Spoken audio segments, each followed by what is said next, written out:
Je m'appelle Clénilson Gomez. Je suis le père d'Enzo Moisez, un enfant atteint d'un syndrome appelé amyotrophie spinale. L'amyotrophie est de type 1. Et je voudrais vous parler un peu de ce qu'est l'amyotrophie spinale. Comment avons-nous découvert l'amyotrophie spinale chez Enzo? Comment Enzo évolue avec l'amyotrophie spinale? L'évolution ou la non-évolution d'Enzo?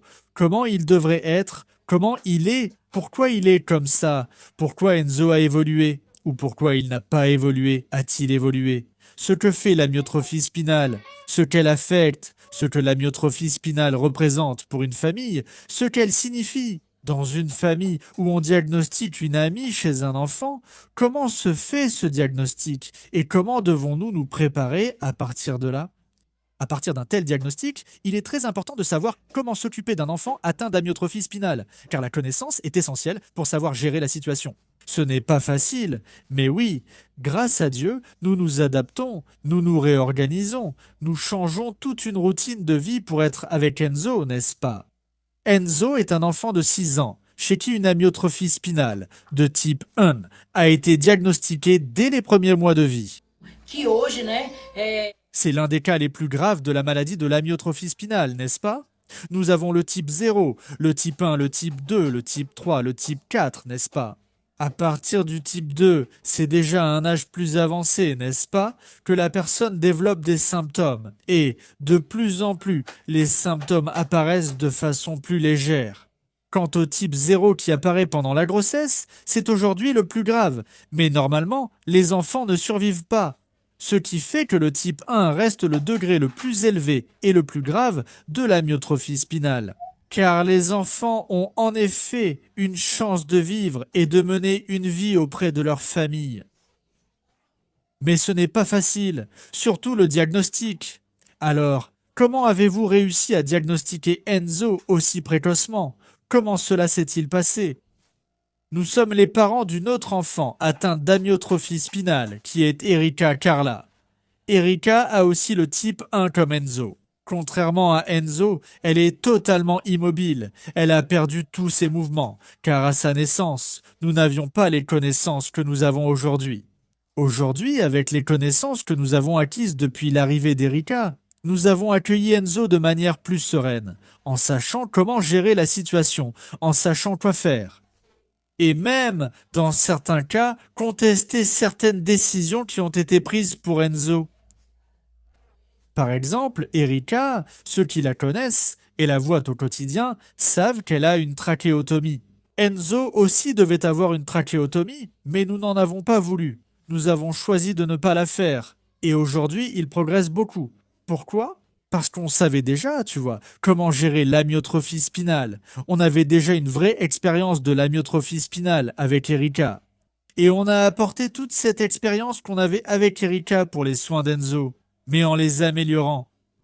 On a progressé dans ses soins, on a cherché à faire des choses avec Enzo qu'on n'a pas eu l'occasion de faire avec Erika. On ignorait ce qu'elle avait. La recherche du diagnostic d'Erika a été très difficile. On n'a pas pu avoir ce diagnostic tout de suite, parce que même les professionnels de santé n'ont pas réussi à identifier ce problème chez Erika. Pour Enzo, à sa naissance, on savait déjà qu'il était atteint d'amyotrophie spinale, car on avait déjà vécu avec Erika et observé les mêmes caractéristiques. Et ce qu'il montrait était très similaire. Tout indiquait qu'il était potentiellement un enfant atteint d'amyotrophie spinale. Et à partir de là, nous avons commencé à donner à Enzo des soins que nous n'avions pas pu donner à Erika. Nous avons aussi échoué.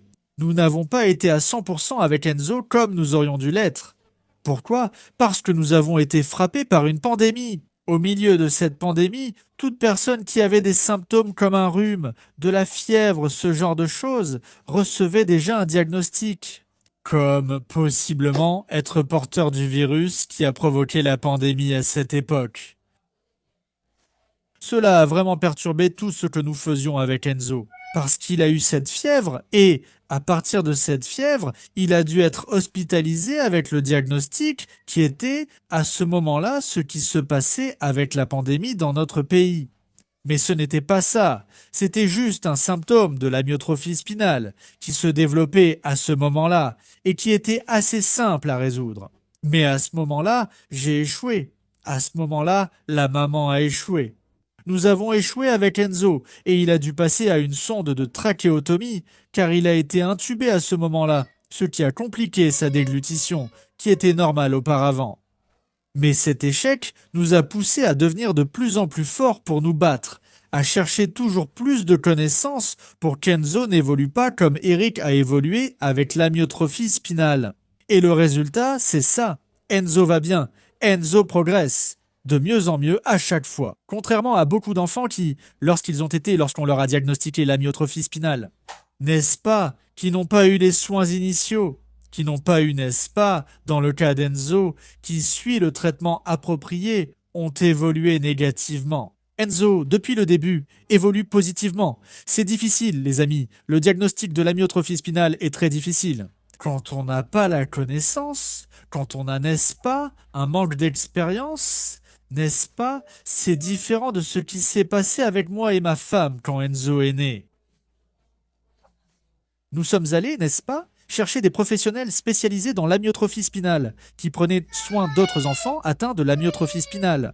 Et à partir de là, nous avons tout fait pour obtenir l'examen. L'examen a été fait immédiatement. Ensuite, nous avons obtenu le résultat rapidement, et le traitement, commencé aussi précocement, a fait toute la différence. Cela fait vraiment toute la différence, n'est-ce pas? La princesse Erika, nous n'avons pas eu tout, n'est-ce pas, cet accompagnement que nous avons eu pour ses soins, comme nous l'avons eu pour Enzo. Mais nous avons remis cela entre les mains de Dieu. Je veux dire à tous ceux qui luttent contre l'amyotrophie spinale que vous méritez d'être félicités, car vous êtes de véritables guerriers. Ce n'est pas facile. Ceux qui ont un enfant atteint de l'amyotrophie spinale savent que c'est une mission très ardue, difficile. C'est un quotidien où l'on doit être attentif.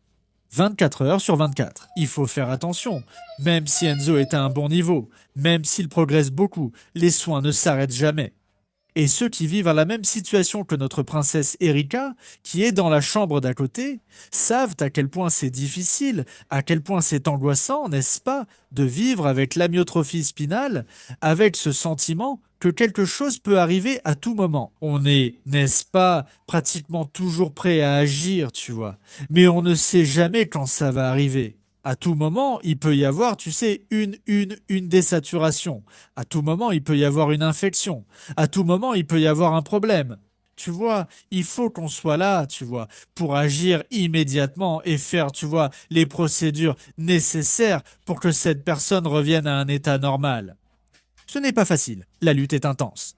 Et moi, tu vois, je veux inviter tout le monde, les amis, à suivre cette famille, à suivre ces enfants, à partager de plus en plus ce contenu avec d'autres personnes, surtout des personnes qui sont spéciales, qui ont des enfants spéciaux, qui ont des causes, tu vois, spéciales, qui sont des familles atypiques pour nous accompagner. Parce qu'ici, les amis, c'est une famille de lutte qui montre son histoire, qui raconte chaque jour l'histoire de deux enfants atteints d'amyotrophie spinale, d'une famille qui se bat chaque jour pour la vie de ses enfants.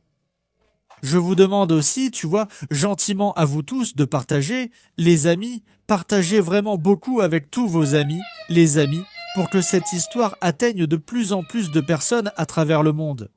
Je m'appelle Clenilson Gomes et je suis très reconnaissant pour votre soutien à tous.